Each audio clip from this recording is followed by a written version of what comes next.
My name is Devin Curtis, and I'm doing my informative speech on artificial and selective dog breeding. Artificial dog breeding is a topic that goes unnoticed and not recognized, but is a serious issue when it comes to the canine breeds. For almost 200 years, dogs have been bred, inbred, and improperly bred in order to gain a perfect look. There are over 250 breeds of canines in the world today, but what they looked like in the beginning and what they look like in the present is completely different in a terrible way. Breeds of many canines have been put in jeopardy in order for breeders to acquire what one would consider the perfect dog. But what comes along with doing so has caused severe and fatal health problems for these dogs. Dog shows are known for crowning the best looking and best performing dog out of its group. People pay thousands of dollars for a purebred canine, but what a dog will suffer with for its entire life is far more important than a dog trophy. Overbred and improperly bred canines can result in severe and fatal health problems. These health problems can be issues such as heart failure, weak lungs, too big or too small of a snout, throat, or body size, as well as a dog being too small or large in physical size. The health problems that these dogs will suffer with can impact their way of living and even become fatal. What one person sees as a cute dog could be viewed by a veterinarian as an extremely unhealthy and unhappy dog. Breeding in order to acquire certain traits has been going on for almost 4,000 years. Within the past 200 years, artificial and selective dog breeding has caused physical and genetical health problems. Since the American Kennel Club has begun setting standards as to what each breed of dog is supposed to look like. James Circle, professor at the University of Pennsylvania School of Veterinary Medicine, stated that historically a breeder's primary concern was to produce dogs that looked like the breed standard. Even if they did not recognize problems, breeders were too driven to produce what was perceived to be the most perfect breed.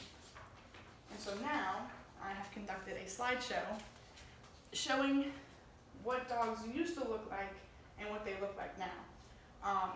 The Bull Terrier is one of the most common dogs, and back in the day, it tended to look like your average Labrador Retriever, but over time, its entire skull has been mal-shaped. It used to be a handsome and athletic-looking dog.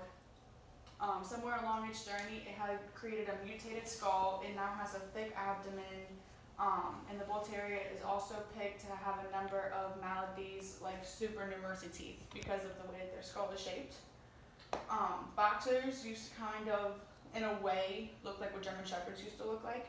As you can see, the back legs now have a complete curved angle, and they constantly stand with them straight instead of bent. It also has a shorter face.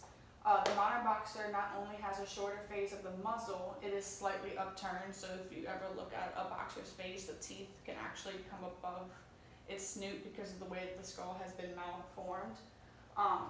It is also known as one of the brachycephalic dogs, which means that the face has completely concaved in, so it used to be at a decent amount of length and now it's been smushed. So that contributes to having difficulty in controlling its temperature in hot weather, since the snoot is shorter and the intake of oxygen can mess up with their throat and lungs. And now, because of all of these malformities, it actually has the highest risk of cancer. The pug used to be a lot taller and a lot skinnier, and now it's a lot shorter and fatter. They're also part of the brachycephalic breed. They have problems of high blood pressure, heart problems, low oxygenation, difficulty breathing, a tendency to overheat, dentination problems, and skin fold dermatitis. And actually, the curled tail on a pug used to be straight, and now that it's curled, it is the reason that pugs can get paralyzed.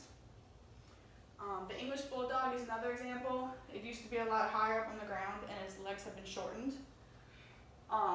The English Bulldog has come to symbolize all that is wrong with the dog fancy, and not without good reason. They suffer from almost every single disease possible. And then this was just more pictures to show what a German Shepherd looked like in the 1900s and what it looks like today. And then the English Bulldog, as you can see, the skull has been completely pushed forward and the lower jaw has been moved up. In conclusion, selective dog breeding has gotten far out of hand.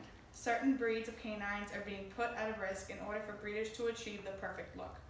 These breeders do not care about the physical issues and health problems that these dogs have to suffer with their entire life.